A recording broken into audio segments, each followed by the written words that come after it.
Siyalibingelela bathandekayo kulesi sifundo salamhlanje isifundo 8 saleli ikota okhuluma lani ngumfundisi uji Mlilo Nzanxusa engilabo bana bazivese. Salibonani bathandekayo lababukeli siyalibingelela silamukela njalo kulesi sifundo sanamhlanje olibingelelayo umfundisi UK Khumalo. Salibonani bathandekayo mina ngikhuluma ngoMrs Siboneni Mhlanga. Salibonani Zlobo sisamukelana kwesifundo esilaso namhlanje mina ngikhulumayo ngoAmos Maforo asibende thuka lomthandazo. Baba wethu osezulwini siyabonga ukusinikeza ithuba njalo ukuzotatitha ilizwi lakho. Sicela ubukhona bakho sichasisele ngesipho sikamoya engcwele wayekhona lona leli lizwi lilotshwa. Sithungamele ube lathi as we share the word. Umthandazo wethu okukhona ngameni kaJesu Kristu yakhuleka. Amen. Amen.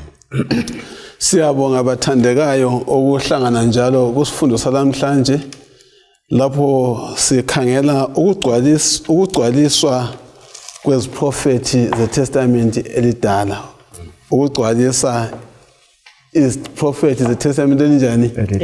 Elidala. Silokho siyaphambili ngencwadi kaJohane ethanda bana iveze ukuthi uJesu ongumesaya.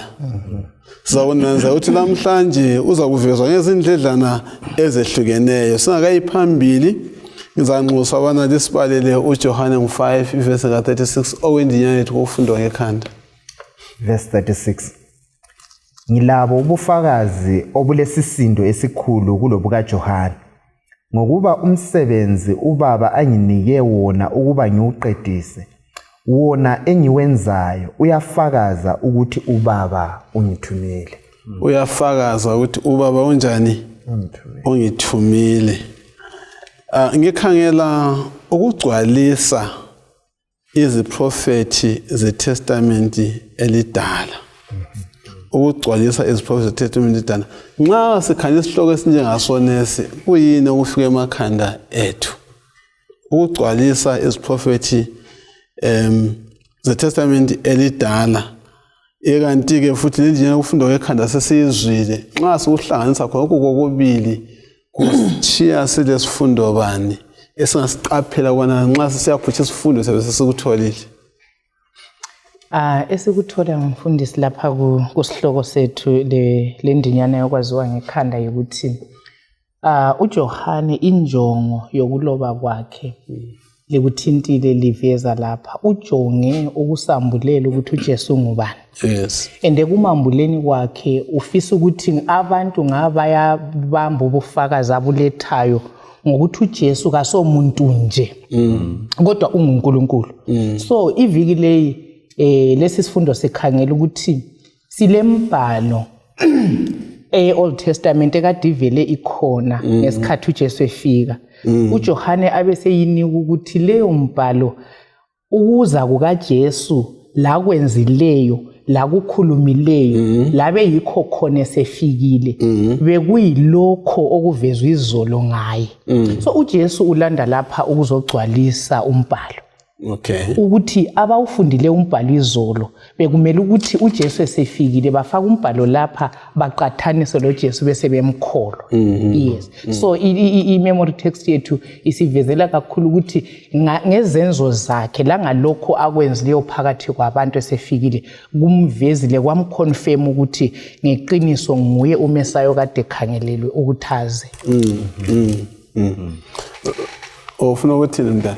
Hayi ngibona ngani sekuthintile lapha engcenye okunye ukukhona ukuthi imbhalo leyi eOld Testament ilayo ngeyinye efakazela uJesu. Right. Phezu kwemisebenzi, phezu kwezimanga lakho konke uJesu azakwenza ku ministry yakhe.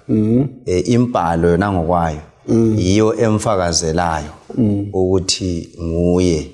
uJohane 1 verse 10 umchaza njani ongayibala bese sizubana umchaza njani uJesu ngoba kathe sisakhangela njani ichilo okamhlanga ukuthi uJohane uyasambulela uJesu njengomesaya. okuyikho esahamba ngakho kusifundo sonke uJohane 1 verse 10 simuzwa emchaza njani. Verse 10, wayesemhlabeni kodwa lanxa umhlaba wenziwa ngaye umhlaba kawumazanga. Okay, nxa silalela ivesi kuyini esiphuma lakho okuveza uMesaya ukuthi ungubani? Engikutholile kakhulu lapha ikakhulu ngesikhathi lesi antimbhalo eyayikhulunywa vele eyayibalwa iyona le Old Testament angithi vele. So nxa babebala sikalokho sekuye kwachiwa babemele bazwisise yona le imbhalo yefakaza ngobani bakithi ngoJesu. Ebese sithi kuvesi le uJesu uzile kubona lo umhlaba kwaba kubona lo umhlaba ongumhlaba akade udalile ukusho ukuthi ngumdali ngumdali akade udalile kodwa bamphika abantu abamamukela yikho engitholayo okunye I think ukuthi ndile ukuthi ivesi leyi iveza ukuthi uJesu ukubonakala kwakhe khona laphana kwakungasikho kokuqala yes wayevele khona so singaye sebuya njengoMesaya lapho usebuya ukubana azoqedisa lo msebenzi awulandileyo kodwa yena uqobo lwakhe evele esuka ngapi ephakadeni. All right, ukhona lokusho kona siyabonga. Sawukhala indlela eziningi uJesu avezwa ngayo njengoMesaya. Kusifundo saleli iviki sakhangela kuba kungani abantu baqhubeka kulobufakazi bonke ukuthi lo muntu nguMesaya obucacileyo, ubufakazi bemibhalo Old Testament, ubufakazi bezimanga ezakuthi azenze lakho konke ayekwenza okudibana kumveze uMesaya. Kodwa isimanga ukuthi baqhola phambili benjani bemphika. Futhi sizabona ukuthi kuyini lathi singakufunda ngamaphutha abo ukwenza ukuthi singachayi amaphutha afana nayo. Umuntu athana akakwazi ukuthi umuntu okhubeka ndawonye ungumuntu onjani. Into lehleze ukukhuba lapha la uzekhubeka kwaphana yikho zabona abasibangule kukho ukuthi singakhubeki lapho kwakhubeka khona abanye ngokwazi ukuthi uMesaya ngubani. Kusifundele uJohn 5 verse 17. Verse 17.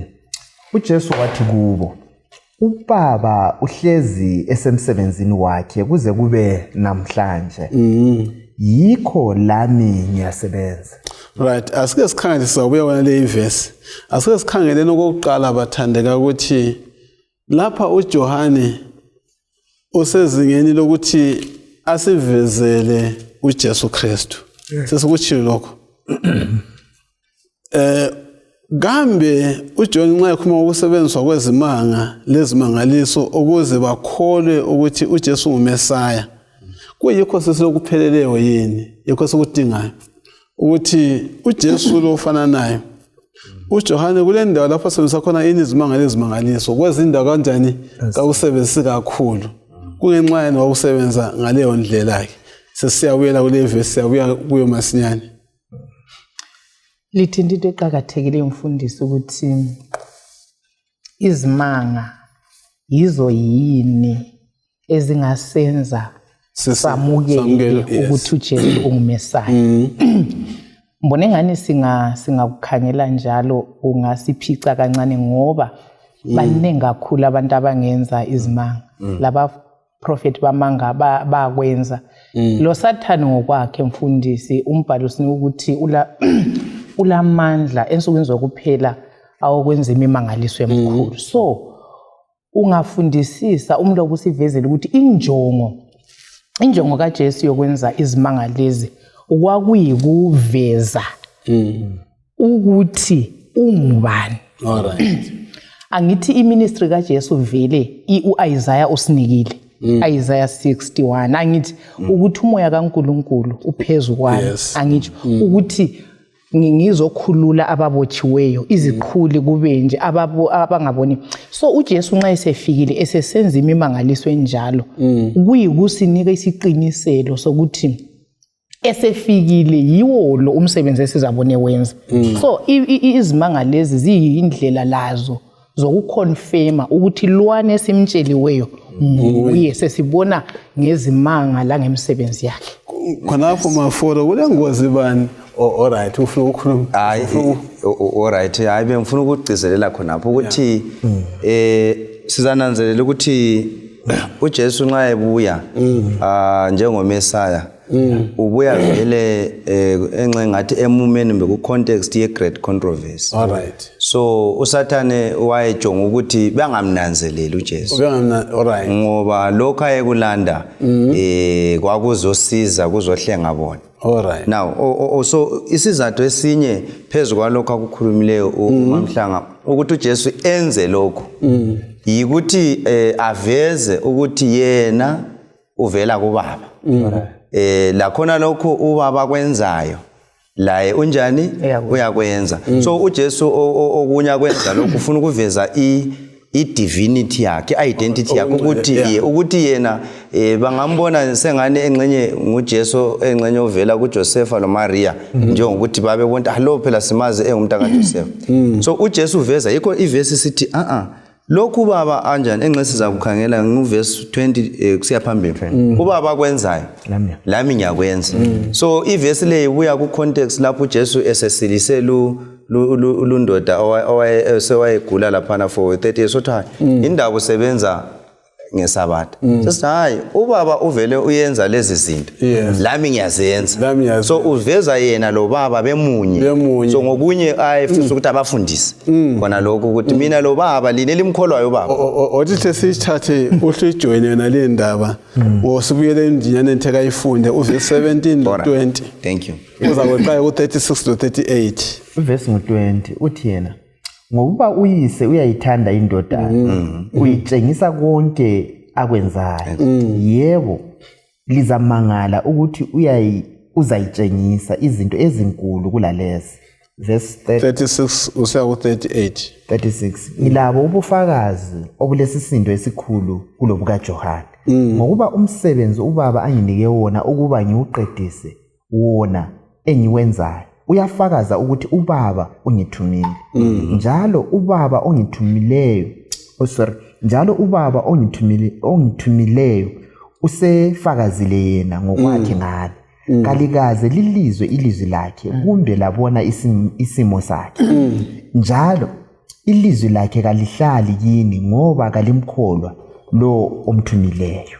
Ukhumalo seka ukuthinta lapho ukuthi lokho kuveza ukuthi yena munye lobane loyise ufuna nje sekunabise khonokho ukuthi yona lamavesi sanwabufunda aveza njani ubudlelwano phakathi kukaJesu loNkulunkulu ubani uBaba nxa sikhangele ngelihlo lezibonakaliso kuveza njani usokuthayile mfuthi ukuqedise. Alright hayi so yiko bensithi izibonakaliso phezulu kwalokho kade ekuvezile lapha ukuthi ziza ukuzogcwalisa lokho kwakuvele kukhulunyiwe ukuthi uMesaya engabuya uza kwenza lokho iziphofu zizabona iziqhuli zizalulamiswa avuse labafileyo kwakuvele kukhulunyiwe kodwa akuphelelanga kunjalo. Okunye okwenza kube lalezi zimanga ngezokuafema ukuthi uJesu lo Baba bamunye ngoba ngelizwi lakho uNkulunkulu wenzile izinto endulo lokhu babekwazi amaJuda bekwazi kamhlophe uNkulunkulu Baba but lapho uJesu bengamkholwa so uJesu wayefisa ukuthi khona abavezele ukuthi uBaba lo elimkholwayo lokho akwenzileyo lami ngiyakwenza mina lo Baba simunye lokho engikwenzayo ngicwalisa lokho anithume khona. Exactly. Siyabo maforo sisakhona yakuzofuna ukukhuluma zahlengeza kodwa sisase khonapho kule ngozi bani ngithi kathesi ngoba ngakhangela indlela uJesu aveze ngezimangaliso kasopho kwenza izimangaliso kungelasizathu zilesizathu abantu bangena phakathi kwengozi yokufuna ukulandela izimangaliso lezimanga kule ngozi bani kulokho indawo uJesu ayengoqinisanga kakhulu lo John angoqinisanga kakhulu kodwa ekuveza ngesizathu aziveza ngakho. Siyabonga mfundisi. Ukwathinta lapha umfundisi Khumalo indaba yempikishwano enkulu. Sikumpikishwano enkulu lizakhumbula even izifundo esike sabalazo ikakhulu sikusambulo. Sikhanyela usambulo ngo16 iverse ngo13 lo 14 kukhulunywa lapha nemimoya amaxoxo amathathu la ukuthi kuye umoya le iyeza ukwenza izimanga. Isimanga sisodwa mfundisi asivezi ubukhona bukaNkulunkulu.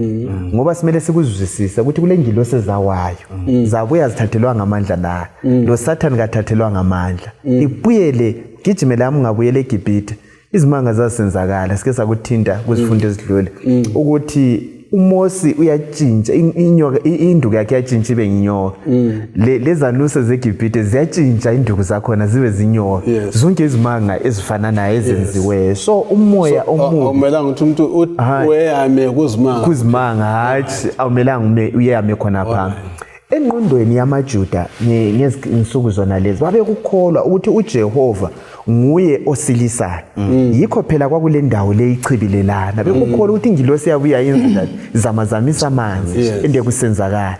So uJesu sefikile afike enza izimanga zona yikho wawubona kusiba le debate ukuthi usitshele nguMesiya yini. Xa uMesiya usitshele ngalokho kwenzayo. Kodwa uJesu wayehamba ngesikhathi sakhe singabe abeseziveza ukuthi hayi kuhamba ngalindlela. Kodwa ibhesi mfundisi kakhulu khathesi isizukulwane sakhathi ingozi esilayo ukuthi silandele izimanga. Khangela omen of God abakhona. Yikho phela kuyakukhulunywa ukuthi hayi lingaqini ngomen of God ake likhangele uGod of the man uNkulunkulu wakhona walaba bantu. Ngoba khathesi silandela abantu sikhangele khona lokho abakwenzayo bese silandela. Kukanti ungenza khona lokho kulula ukuthi wenze njani uqilibezelo kumbilingo. uJohn 10 verse 24 to 25 ubala esethini verse 24. uJohn 10 verse 24 and 25 uthi yena lapha abaJuda babuthana kuye besithi kuzabe kube nini lokhu usithatha umhawu na? Nxa unguye uKristu sitshele kuhle. uJesu waphendula wathi ngalitshela kodwa kalikholwanga. Imimangaliso engiyenzayo ngebizo lika Baba iyangikhulumela. 26. 25. Yes. Now bese nithathekiswa indaba le abathungameli babuza uJesu le yami vision thena koze kube nini osilibazisa na koze kube nini usikhohlisa or something. Uma wena ngoKristu sinjani sitshele walumbuzo siuzwa njani siuzwa usithini inkulumo yonke nale kuyinesiphuma lakho kuya le inkulumo ngoMesaya la ngokuvezwa kwakhe. Lokho mfundisi kusivezela ukuthi babe lokho bengamzwisisi uJesu ukuthi uMesaya. Ngoba babuza ukuthi kanti koze kube nini usithiye silokho sikudoubt njoboneka ukuthinta lapha mafolo ukuthi unguMesaya ungubani. So uJesu uthi hayi ngilitshelile phambilini kodwa kalenjani alikholwanga. Now izimanga ke lezi verse 25 engizenzayo ngebizo lika Baba ziyangifakazela. So ngamanye amazwi ke uyabavezela ke lapho ukuthi hayi izimanga zona eziright eselizibonile zifakaza khona konke likubuzayo ukuthi ngingubani ngingumesaya. Yes. Ngicela ukuletha something ukhumalo uyangikhumbuza lapha sike saxoxa ngokuthi uJesu waziveza ngenkulumo kumama weSamaria John chapter 4. Kwaveza ukuthi okwenza ukuthi angazivezi kubadala bebandla kwakuyini ngoba kathesi badinga ukuthi ka confirm ngamazwi ukuthi unguye yini. But uJesu mina ngiyakukholwa mfundisi ukuthi lokho konke kwenziwa ukuthi ingqondo zabo zazivalekile ngenxa yokuthi uMesaya babevele bemkhangelele. WayenguMesaya owayezofaka isihlalo sakhe lapha emhlabeni abe yinkosi yabo Israyeli. So abakhulule ebugqilini bamaRoma. So vele amehlo abo ayebona i-earthly king inkosi emhlabeni. So yikho ubona even esenza imimangaliso yena leyayitsho ukuthi le mimangaliso iyangifakazela abayiboni kibo ungane kule veil elibasithileyo ukuthi bazwisise. So mbona kule ngozi kakhulu mfundisi ngenkolo kumbe ngetradition kumbe ngalokho esikukhangelelayo ngoJesu. So ngoba yikho esibona khona ukuthi i-rejection umbukwaliwa kwaJesu kwabuya ngesizathu sokuthi vele bona isithembiso salindoda ezokhulula umhlaba bakhangelela ukuthi afike enzeni. So yikho kwaba lenxa yikho. Loba ngabe wavezwa ngaleso sikhathi babengasoke bakholwe. Andiyabona ukuthi nxa isezidele kumbe babeyakholwa belezi zathu ezingaqondanga zona ezizike zavethwa lapha ukuthi bakhangelela inkosi kungabi kusabasile. Manje thina singazivikela njani ukuze singabi lenhliziyo ezilukhuni njengalabo abantu esikhuluma ngabo? Kungaziphi indlela esingafumana sisilwa lo msebenzi wenkosi empilweni zethu? Ya mfundisi ngifuna ukukhuluma khona lapho ukuthi lathi khathesi silengozi nthembala ngakukhangela ukuthi abantu amaBhayibheli silawo ya ezinkonzweni siyahamba nomhlaba wonke abantu bamemeza igama lika Jesu lamaBhayibheli but ingozi engiyinanzelelayo ukuthi kambe yena uNkulunkulu weBhayibheli lo siyamzwisisa yini kumbe thina sifuna ukukhonza ngendlela mhlawumbe esizwe ngayo ngabantu singavumelanga iBhayibheli ibe yiyo esitshelayo ukuthi kukhonzwa njani kukhonzwa nini ngoba laba bona babe sebelokunye vela abalakho ngoMesaya njengoba nekhulumile so kwahle kwabavala amehlo so lathi nxa sesisiya eBhayibhelini singahamba sivele silalokho esicabanga ukuthi yikho singavumeli iBhayibheli ikhulume sizaba blinded lathi la nxa siwathwele amaBhayibheli sinjani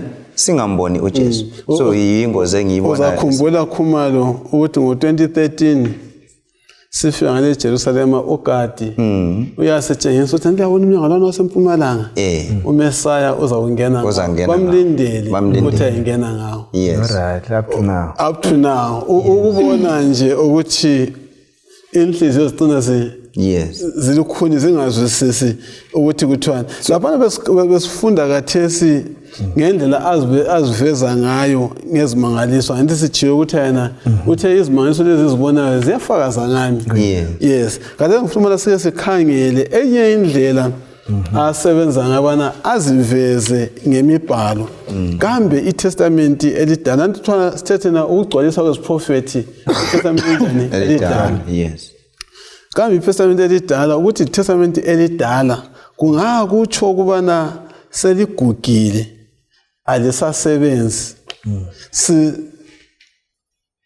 kulobudlelwano bantu phakathi kweTestament elidala neTestament elitsha singakayiphambili ngokuvezwa kaJesu Kristu kuTestament enjani elidala ukuthi sike sicubungule ngoba kulabantu abaningi abacanga ukuthi hayi iTestament elidala kalisasebenzi useTestament elitsha asike sixoxene lindaba.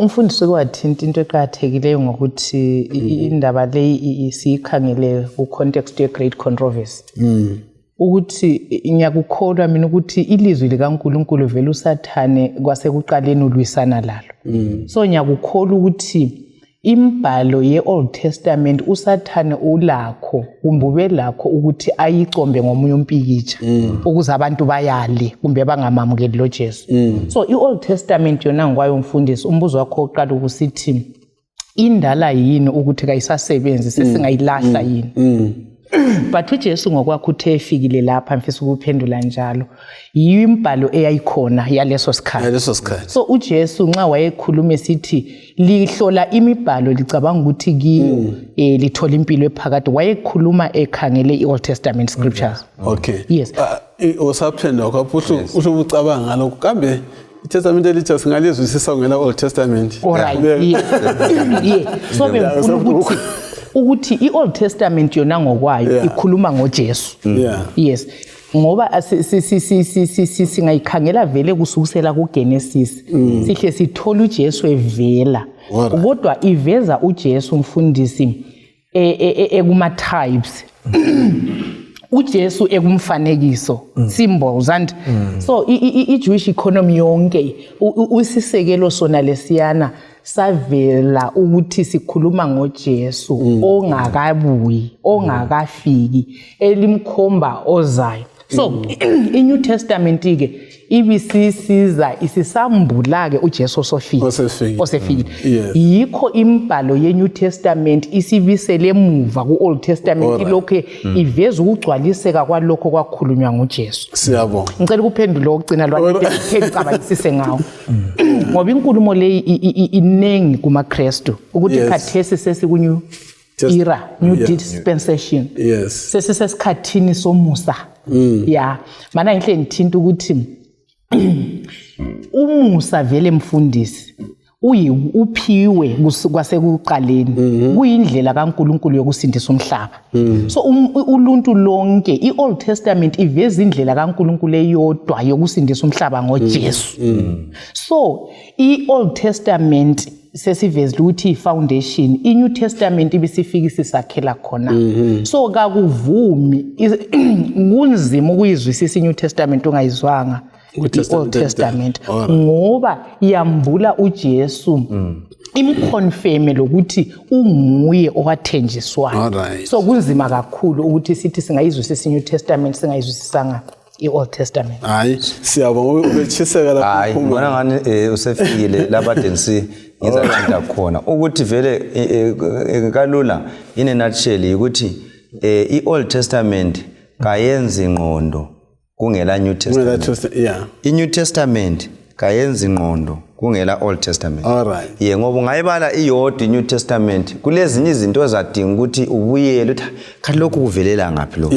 Ungasala vele usanganisekile.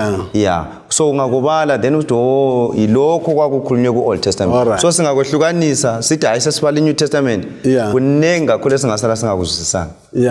Awusibale uJohana ngo39 5 verse 39 lo 40. 39 liphenyisisa imibhalo lihlola ngokuba licabanga ukuthi ngayo lakho ukuphila ungapheliyo. 46 to 47 iyo le imibhalo efakaza ngayo. Right. Ikanti liyala ukuza yimi lizozuza ukuphila. 46 aluba lamkholwa uMose ngabe liyangikholwa ngoba wabhala ngani. Kodwa njengoba lingakukholwa lokho akubhalayo liza kukholwa kanjani lokho engikutshoyo na? Nansinda amavesi la asifundisane ngoJesu la kucabangayo ngamandla emibhalo ngoba lapha sikuyavezwa futhi amandla emibhalo kunesikufundayo ngamandla emibhalo. uJesu lapha sithola ukuthi wayikholwa imibhalo. Number 1 inengi lethu icrisis esilayo kusizukulwane sakhathesi abantu imibhalo kabayikholwa. So ngani izingane kwani uJesu akutshoyo lo Mose yena lo uJesu wayemkhona. Ungakhangela ivini exoxa uJesu uzathola ukuthi izinto esesiziphikisa la khathesi uzamcolo uJesu wayemkhona uyakhuluma ngakho angithi phela uyathinta izinto eziningi athinte ivini kuchabalaliswa kweSodom leGomora uyakhuluma la ngoLothi athi khumbula umkaLothi ngiyekuthini uJesu imbhalo lesithi Old Testament okwatshiwo ngumhla ukuthi vele ngesikhathi sona leso kwakungela old or new imbhalo enjani eyayikhona uJesu wayikholwa abesesebenzisa imibhalo ukuthi yiyardstick yinto eqhakathekileyo uthi lina laphenyisa imbhalo le alikholwa lo Mose lo elicabanga ukuthi liyamkholwa limkholwa ngoba wabhala ngani sengifikile engakutsho mina mfundisi ukuthi nxa ababhali labaFarisi babetaticha imibhalo okweqiniso beyizwisisa babe ngeke bamphike anti yabona khona ukuthi lwana litshengisa ukuthi isangolelana ikutolika kubi imbhalo abayiqedisisa abayizwisisanga ukuthi vele wayabuya kanjani ngoba impilo yonke kaJesu iyachasiswa kuOld Testament uzazalelwa ngaphi uzakudlani uzakwenzani uzakufa kanjani konke kuyachasiswa ngaphi kuOld Testament kungakenzakala unye kwakhona 700 years before engakabuyi uJesu yikho kuqiniseka kwemibhalo lokho ngikhangele amandla emibhalo uJohn 13 verse 18 sifunda kwalama verse embhalo ngokuzwisisa kukaJesu noJohane uJohn 13 verse 18 lo 7 verse 12 kuyini esikufundayo verse 18 uthi kangikhulumi ngani konke sorry akangikhulumi la ngani lonke ngiyabazi labo esengibakhethile kodwa lokhu kuyikugcwalisa umbhalo othi lo odla lami isinkwa sami usengihlamukele. Then 17:12 abethi yena ngathi ngiselabo ngabavikela ngabagcina bephephile ngalelo bizo owanginika lona kakulahlekanga lo yedwa ngaphandle komntwana wesihogo ukuze kugcwaliseke imibhalo. Kuyini sikufundayo la sikuthola? Mina nanzelela ukuphindwa kwenkulumo ethi ukuze kugcwaliseke. Khona umfundisi kusenza sibe lesiqiniselo sokuthi lokho kukhulunywa izolo kuyilokho esikubona sokusenzakala namuhla. So kuyaconfirma ukuthi into le kasoya abantu mfundisi. Uma for uthinta indaba emangalisa mina okumangalisa ngombhalo le authority lamandla ukuthi if ukugcwaliseka kwayo is to the dot. Even iziprofethi ezikhulunywe ezibalisa isikhathi kuzahlala uIsrael 430 years eEgypt kuhlala i7 years ubani 70 weeks uDaniel uMesaya esefikile ngalesi sikhathi uzabhabhathizwa ngalesi sikhathi abulawe ngalesi sikhathi so mina umbhalo i-phrase leyi kumbe inkulumo leyithi ukuze kugcwalise kumbhalo kuyikusivezela ukuthi uJesu lo kayisuye wanamhla kuphela kodwa yona leyani into esiyithintileyo vele si-introduce uJohane ukuthi vele nguNkulunkulu emuvale uzile kuphela ukuzosindisa umhlaba wagcwalisa njengoba abaprofeti bekubekile. Asilokho asinabiseni lindaba yemibhalo. Sike sikhangele ukuthi ukuxhumana kweTestament elidala leTestament elitsha kungaphi? iNew Testament isebenzisa imibhalo ukufakaza ngoJesu sikuzwile lokhwana. Sakhala amavesi ambala sigijima. Uma sibona ukuthi kanti kuxhumana njani lokho kuyinto. Ivesi okuqala nguJohn 1:23. Exhumana lo Isaiah 40:3 ekhuluma ngane kanje. uJohane wabaphendula ngamazwi kaIsaya umprofeti wathi ngilizwi lalo memezayo enkangala lesithi lungiselelani inkosi indlela iqonde. uIsaya 40:3 wathi ilizwi lomemezayo lithi lungisani indlela kaJehova enkangala lenze uNkulunkulu wethu umgwaqo oqondileyo. Maybe I say with 2:16 bese sikhuluma kawane. 2:16 no 17 lo Psalm wathi kulabo ababethengisa amajuba akhupheni lapha likuthatha ngaphi ukwenza indlu kaBaba umkango ukuthengisela na. 17 abafundi bakhe bakhumbula ukuthi kulotshiwe ukuthi ukunqinekela indlu yakho kuzangidla ngaphakathi. Yes, ngamazwi esiwafumana phela siwafumana kweSango 69:9 angithi mahubo. Umahubo yes. Umahubo 69:9. Yes, verse 9. Abethi yena kumahubo ngo69:9. Ngokuba ukuchisekela indlu yakho kufutheleni kimi lezethuko zalabo abakuthukayo ziwela kimi. Singabala siseqeda amavesi wonke alandela kulo John 7:38 ohamba lo Jeremiah 2:13 kulo John 19:36 ohamba lo Numbers 9:12. Kuyini esikufumanayo ngokuxhumana nxa siwalalela amavesi okuveza amandla emibhalo? Sithola ukugcwaliseka kumbe ukungenelana okungathandabuzekiyo. Okungenelana akuthandabuzeki.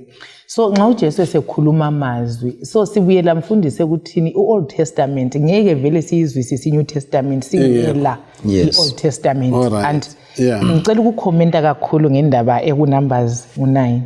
Indaba ekuNumbers 9 iveza ukuthi iwundlu lephasika kwakungamelanga lephule amathambo. Amathambo ya libe seliveza ke laphana uJesu esefikile esebethelwe kuJohn 19. Ungayifunda laphana ku verse 36 ithi uJesu kazange ephulwe amathambo ngoba kwakukhona laphana ukuthi umuntu angabethelwa isikhathi esithile elenga laphana kutholakala ukuthi kakafi babemqamula amathambo kwenzela ukuthi ukufa kufike kodwa uJesu kuthiwa ngesikhathi befika bezokhangela bathola uJesu already senjani esefile so kugcwaliseka mfundisi okwesabeka ukuthi even umuntu akulamuntu ongakwala ukuthi nguyelo umbhalo wakhuluma ngaye la nge-manner of death lokuthi even esesesiphambanweni kulenye engiyithandayo ukuthi uJesu wayesewomile wathi ngiyomile iveza ukuthi waphiwe ivinika and iyasinika ngale kibo Psalm 69 so into yonke even ama-events esiwabone sesenzakala esiphambanweni akhulunyiwe emuva ngale ngabaprofethi so kuyasinika kakhulu isiqiniselo sokuthi leli mfundisi lilizwe likaNkulunkulu. So kwakumele ukuthi kuhle kuqinise ukukholwa kwabantu ngakithi. Yes. Yeah. Zizinkulu izindaba la. Akungifundele uJohn 5 verse 39. Verse 39. Yolene sike khaliphanyisa imibhalo likuhlola ngoba licabanga ukuthi ngayo lilakho ukuphila ongapheliyo. Yiyo le imibhalo efakaza ngayo. Silokho sikhangela ke ukugwaliswa kweziprofethi kuTestament njani elidala. Leli verse lisincedisa njani ukunanzela ubuqhakatheki bemibhalo. Yeah. Yes. I think iverse liyasincedisa ukuthi imibhalo singayithathi kalula ngoba uJesu ukuthi babekholwa ukuthi embhalweni kulokuphila. Kodwa liyayihlolisisa liyiphenyisisa ngoba likholwa ukuthi kiyo ilokuphila. Iye kuliqiniso. Yiyo engifakazelayo umane ngikubeka ngaleyo ndlela so uJesu wayeconfirm ukuthi kuqondile konke likwenzayo kazange abasole kodwa wathi yona le imbalo eliyibalayo yiyo efakaza ngobani ngami so bese ngithi kithi lathi khathesi esiphila khathesi kuyadinga ukuthi imbalo ibe ingxenye yokuphila kwethu ngoba iveza ini ukuphila kithi ngoba ingozi engiyibona lapha ngike ngabala even phakathi lapha ngifunda ngitateach isifundo lapha ungakhangela even uJesu esebethelwe sevuka ubekhuluma ngokubethelwa lapha esevukile abafundi ababili bese Emmaus bayakhulumisana ngezinto lezo uJesu yasondela kibo ekugcineni uyababuza ukuthi likhulumisana ngani bakhoma ukuthi hayi ngoJesu belamandla obengumprofeti indlela abamchasisa ngayo kukhanya ngani labo babengagxilanga kakhulu elizweni abese sithi lineli lenhliziyo ezivilapha ukukholwa masinyane kanti bekungamelanga kukhulunywe yini verse 27 kaLuka 24 verse 27 kuthiwa khona esukela kuMoses wabachasisela imbhalo yonke eyayikhuluma ngaye so kusithi ukuthi ingozi ngaba khona kimi la kubani nxa ngingagxilanga eBhayibhelini izinto zizathi sezisenzakala mina ngiqala ukuinterpreta ngenye indlela as if iBhayibheli kayikhulumanga uyakwazi ukuthi ufundise into oyithintayo ingilethela lokho ukuthi kulomahluko ukufunda ilizwi ngilazi ngengqondo liqhubeke ngilazi ngingali reciter njengoba lihlabele then lokulifunda ilizwi liyizuza indawo enhlizweni yami liguqula impilo izinto ezimbili ezitshiyeneyo so laba uJesu iproblem ayelayo ukuthi licabanga ukuthi ngokwazi kuphela iTorah liyifunde liyazi yonke ngokuphelele licabanga ukuthi selilempilo ephakathi kuthiwa yinkolo ababelayo ukuthi ezilonga usazi imibhalo ungayihlabela usu right kodwa uJesu akulethayo yikho esithi ku verse 40 bathi kalibuyanga kimi ukuthi lizozuza impilo so uJesu uveza indaba ezikileyo ukuthi bekudinga ukuthi yena olilizwi amukelwe empilweni zethu siphile ngalo ilizwi alawula izimpilo zethu ngabe bakwakunjalo kuma Jewish leaders ngabe uJesu esefikile umoya oyingcwele owayefithizele lawo maqiniso aguqula impilo wayezabatshengisa ukuthi nguye lo osefikile bathi bamukela ilizwi njengencwadi yomlayo umpostoli Paul utsho njalo ku 2 Corinthians 3 ukuthi okwabo kwakungaphandle kodwa kabamukelanga umoya umoya oyingcwele nguye osichasisela umbhalo ngawo umbhalo impilo zethu ziguqulwe zingene kulayini kaNkulunkulu nxa izinto zikaNkulunkulu zisenzakala inhliziyo lelizwi iyenelisa ukuziqedisisa izinto zakomoya so ukuafirma futhi khonapho okukhulumayo ukuthi indlela iziprofethi zeOld Testament ezagcwaliseka ngayo ngoJesu kungazange kwachaya eceleni kuyasiqinisa ukuthi iBhayibheli alibhalwanga ngumuntu njengoba namhlanje abantu bathi hayi incwadi yabuya lamakhiwa ama missionaries ebhode emhlabeni lokhu akulanile lo nkulunkulu indlela okwagcwalisa ngayo kuyaveza ukuthi ngumoya oyingcwele owayethungamela ababeloba lezi othahla khonokho kutsho ahla gijima ahla kubale ugcwalisa kwalezi ziprofethi uJohn 12:13 ugcwaliseka ngapi uJohn 12:14-15 ugcwaliseka ngapi uJohn 13:18 ugcwaliseka ngapi uJohn 19:37 ungagijima ubala okubili okuthathu kwala mavesi 12:13 12:13 bathatha amagatsha elala baphuma ukuyamhlangabeza bemeza bethi wosana ubusisiwe lo ozayo ngebizo lenkosi ubusisiwe oyinkosi kaIsrayeli uJesu wathola iguqa likababhemi wahlala phezukwalo njengoba kulojiwe kuthiwa uPsalms 118 verse 26 abese sithi yena verse 26 ubusisiwe lo ozayo ngegama lika Jehova siyakubusisa sisendlini kaJehova then Zechariah 9:9 uthi Zechariah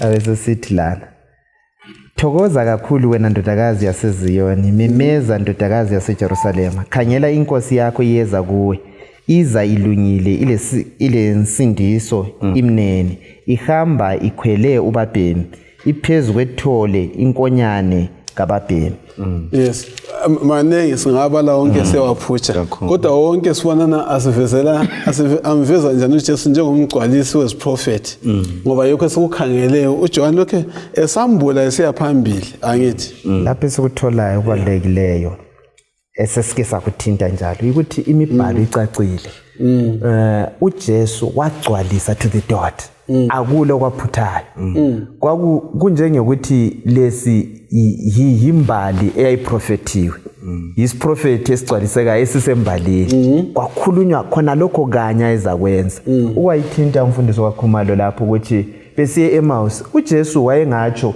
ahlathi yimi obekhulunywa anti leli mboni nakhayelani izandla zakhe kodwa kazange akhethe lokho wakhetha ukuba buyisele embhalweni kusukela kuMose lapha ngithole ukuqhakatheka kwembhalo izikhathi zonke asambeni elizwini siyembhalweni sivikelekile kuphela nxa sisembhalweni yawuzobanye ukuthiwa kade simbhalo ililaja anti into ezikhulunywayo akusabalwa kodwa sibaleni study chembhalo okay ngeke ngikhangele kithi njengabalaleli lathi thina sila kambe oyame kangakanani kulokhu okukholwayo na linaze kulokho kanjani okukholwayo na angathi ukholwani uyame ngeke kulokho khona uma umuntu engathanda ukwazi kungani kungenxa yani ukholwa kuJesu njengomhlengi njengomsindisi ungamupha impendulo bani ungaya ngapi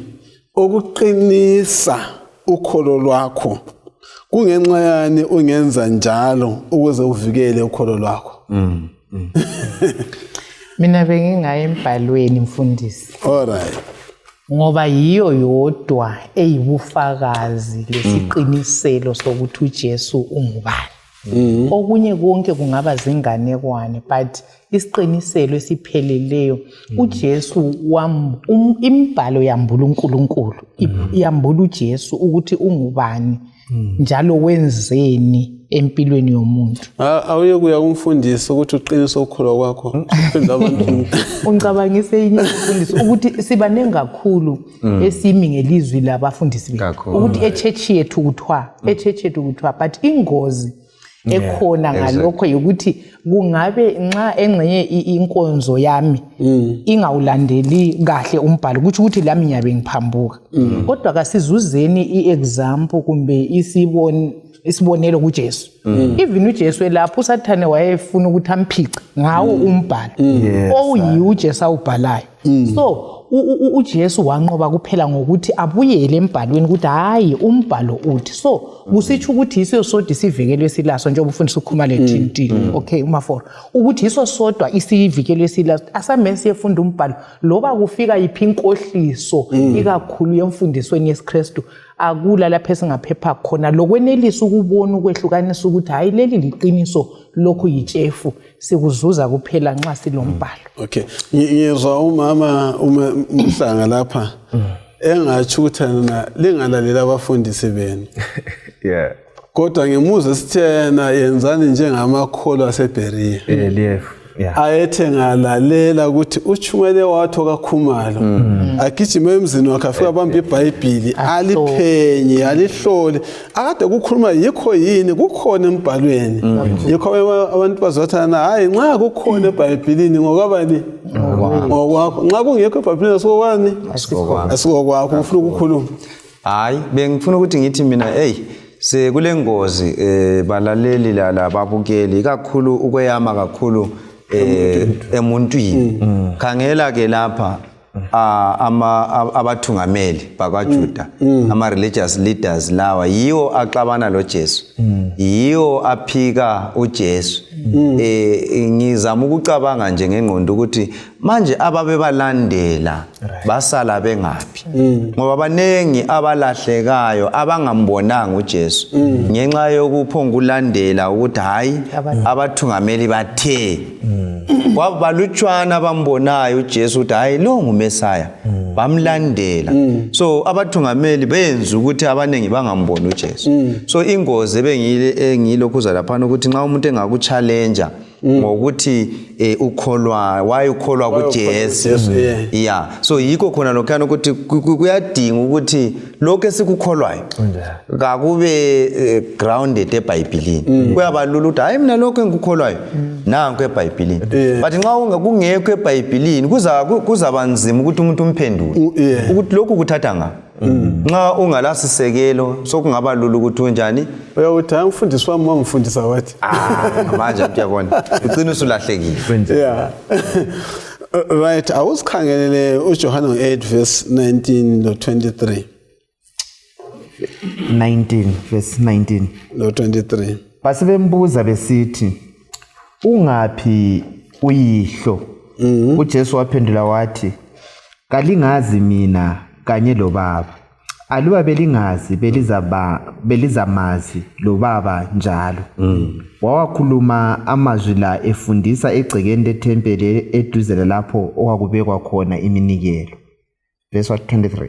Yeah, 23. Kodwa waqhubeka wathi lina lingabalapha phansi mina ngivela ngaphezulu. Lingabomhlaba angiyangisuye owalo umhlaba. Yeah. Ngaso sesilokho siqalileyo lesisifundo.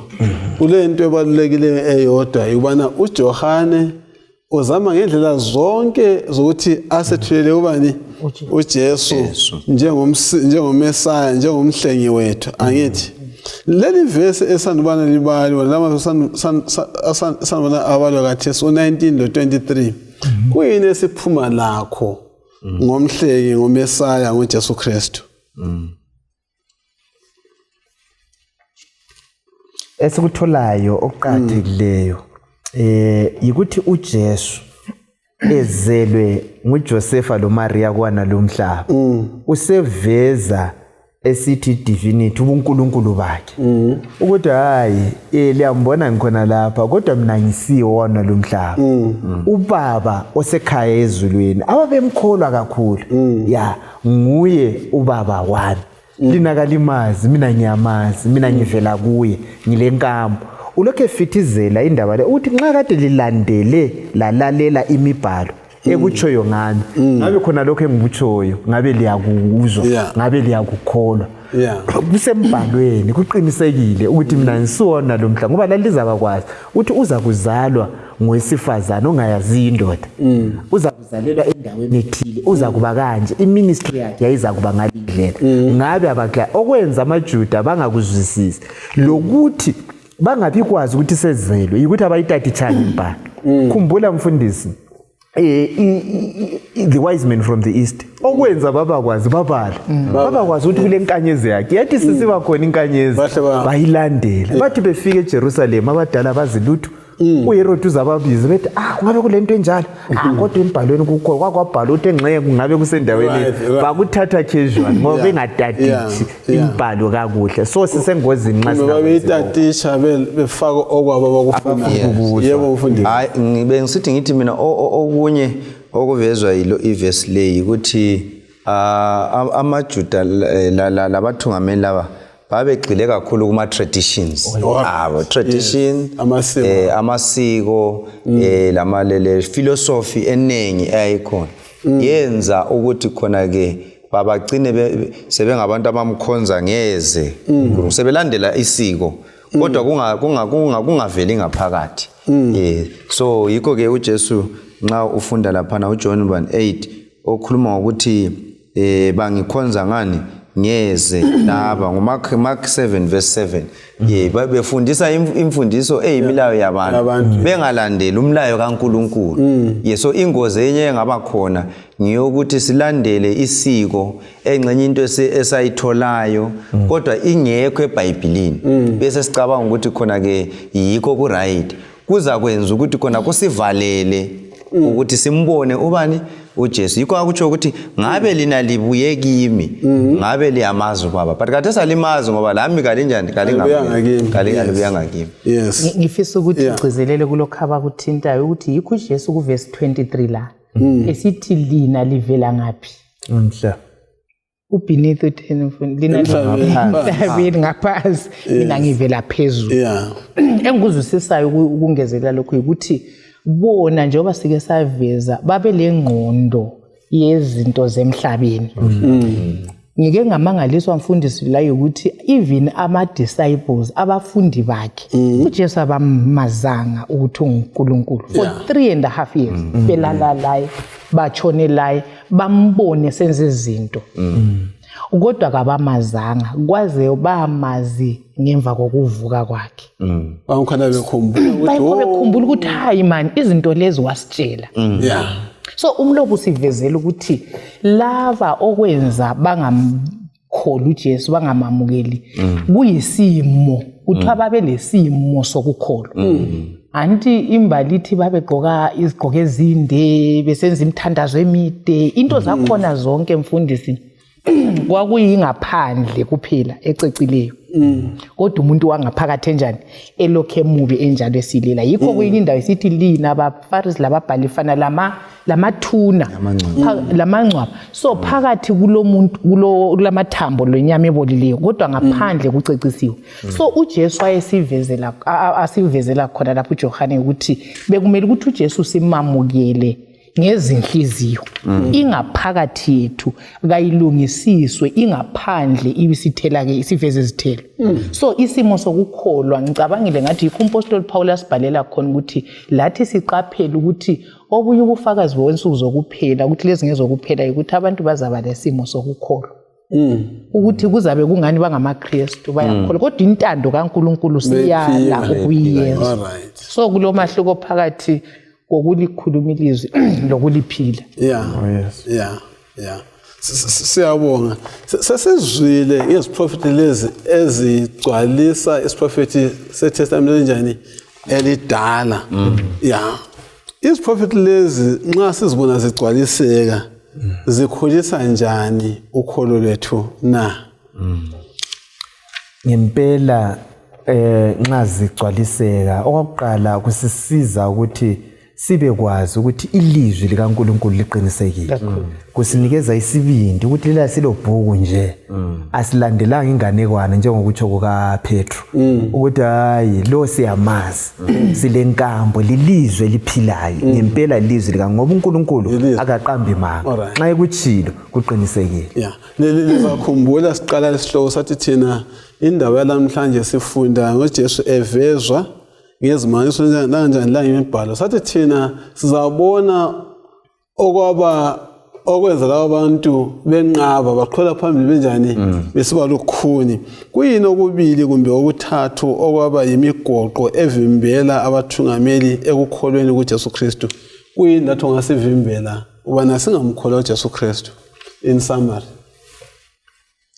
kakhulu kwehluleka utaticha imibhalo lokubamba amasiko okuke kwathintwa umfundisi. Ungagxili emasikweni ukuthi thina sasisenza so, thina kwenziwa so, hayi impini nja asitaticheni imibhalo sihambe loNkulunkulu. Nxa ingena isuke endaweni engcwele sendaweni engcwele sihambe layo ungasalele emuva uzasisiza. Wathi sizokhuluma ukuthi yena ulapha amagama kule indaba ekaJesu Kristu ovezwa imibhalo ubana nguye uMesaya ngoba indaba esegudwini kulesi sifundo. Ngiyabonga mfundisi. Hayi kubalaleli lababukeli ukuthi ngokubona indlela imbhalo eyagcwaliseka ngayo okokuqala kuyasikhulisa ekukholweni lokusinika intshukuntshu eyokuthi ilizwi likaNkulunkulu lizacwaliseka lalokho okunye sikukhangeleleyo kuza kwenkosi uJesu lakho konke okubhaliwe kusambulo kuzacwaliseka njengoba kwagcwaliseka ngesikhathi kukhulunywa ngoJesu njani ozamasinyane. Yes, sizawuzwa elokucina likamhlanga abe sesikhulekela ke ngemibhalo esekayo eveza ikhomba uJesu Kristu njengomesaya. Siyabonga. Mina mfisa ukuthi singikhuthaza abalaleli lababukeli ukuthi kasiye nembhalweni sizifundele sivume umoya oyingcwele asambulele imfihlakalo kaNkulunkulu esembhalweni bese siphila ngalo ilizwi lonke eliphuma emlonyeni kaNkulunkulu. Khona lokho kuzasivikela kakhulu ekuthathweni imimoya yonke yemfundiso esingahlangana layo. Ilizwi leli liqinisile kayisiyo nganekwane, lililizwi likaNkulunkulu njalo liyasindisa. Asicimezeni nesikhuleke nini. Baba wethu oyingcwele okhona ekhaya ezulwini, udumo lobukhosi lokukhonzwa lokukhothanyelwa kufanele wena wedwa. Nguwe uThixo sibabaza ilizwi lakho eliyibufakazi lobuqotho bobukhulu lobungcwele bakho. Sibonga isifundo esiphuma kiso esambula wena njengoNkulunkulu uzile ukuzuhlenga umhlaba esonweni. Siyavuma Thixo ukwehluleka kwethu, sicela usikhuthaze ukufunda ilizwi lakho siyazi intando yakho sikwazi ngcono. Moya ingcwele abe sefithizela amaqiniso wonke abe sesitshengisa uJesu osusisono sezwe. Sisize sonke ukuze sivikeleke kakhulu enkohlisweni ikakhulu ensuku zokugcina. Sinika amandla okuphilela wena lokunqoba isono. Silinde siqinisile izibane zivutha uJesu azafike. Ngaye siyabonga. Amen. Amen.